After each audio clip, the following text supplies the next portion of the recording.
70 घंटे से ज़्यादा हो चुके हैं ऐसी गलन भरी ठंड में, और हमारे साथ ये सब युवा बहुजन साथी हैं। और जिस तरीके से लगातार इतनी ठिठुरन में यूजीसी गाइडलाइन के समर्थन में अपनी सहमति प्रदान की है, और उन्होंने कहा है कि जब तक ये लागू नहीं होगा संस्थाओं में तब तक हम ये आंदोलन जारी रखेंगे। तो हमारे साथ साथी हैं, उनसे जानने का प्रयास करेंगे कि जो आपके 70 घंटे से ज़्यादा बीते हैं उसमें किस तरीके से पुलिस प्रशासन की चुनौतियां रही हैं, और जो अन्य चुनौतियां हैं वो किस तरीके से इस आंदोलन को बाधित करने का प्रयास कर रही हैं। हमारे साथ अमितेश बाबू हैं, उनसे बात करेंगे। क्या कहना चाहें? जी, मेरा नाम अमितेश पाल है। मैं लखनऊ विश्वविद्यालय का छात्र हूँ। ये जो आंदोलन हमारा है एक अनिश्चितकाल है, अनिश्चितकालीन धरना है यूजीसी के समर्थन में।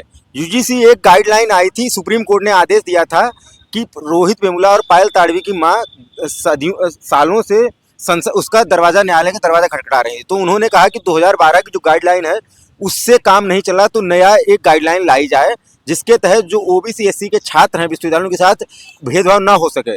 सुप्रीम कोर्ट ने आदेश दिया, उसे इस तरीके से पोर्ट्रेट किया गया इस तरीके कि वो किसी एक समुदाय के साथ या एक विशेष जातियों के साथ भेदभाव करता है। ये पोर्ट्रेट करने में मीडिया का बहुत बड़ा रोल रहा है, और सरकारों ने भी ऐसा ही चाहा कि ये रोल बरकरार रहे। एक समुदाय को उसमें विलेन दिखा दिया है, दलित समुदाय को उसमें विलेन दिखा दिया। ऐसा कहा गया कि दलित समुदाय और ओबीसी के बच्चे वहाँ विश्वविद्यालय में पढ़ने नहीं जाते, बल्कि लोगों को फंसाने जाते हैं गलत कार्यों में, या फेक एलिगेशन लगाने जाते हैं। इसी को समर्थन में हमने एक यात्रा निकाली थी यूजीसी गाइडलाइन के समर्थन में 3 फरवरी को। उसमें हमें पुलिस प्रशासन ने रोका और उठा के हमें इको गार्डन छोड़ा जाके। उसके बाद लगातार हम लोग वहाँ से वापस आके जैसे वहाँ से छूटे हमने फिर ये धरना स्टार्ट किया। और कल रात में भी पुलिस आई थी रात के 2 बजे, और वो पता नहीं यहाँ अड़ोस पड़ोस के दिख नहीं रहे थे, और ना उनके नेम प्लेट होती है, वो नेम प्लेट भी नहीं थी, और वो लगातार हम लोग धमका रहे थे। और एक ऐसे नोटिस पे साइन करा रहे थे जिसमें कह रहे थे कि स्टेट की कोई जिम्मेदारी नहीं होती अगर आपके साथ हम यहाँ खड़े हैं।